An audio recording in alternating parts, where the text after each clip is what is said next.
चुप काहे बारी सारे उठाओ ना गीतवा में से। ए गाइबो लगन कि हम ये गाई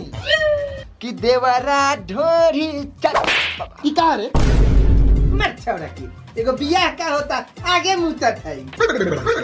भोसर हो ज्यादा लबर लबर बोलता रो हाई कसलिया निकाल के जब लागम चौको से गात है तो लगू चिपड़ी पात है गीत गावे यार बड़ो गीत गावा ज्यादा तेला बेली मत भाजा ए दीदिया रहुए उठाई रहुए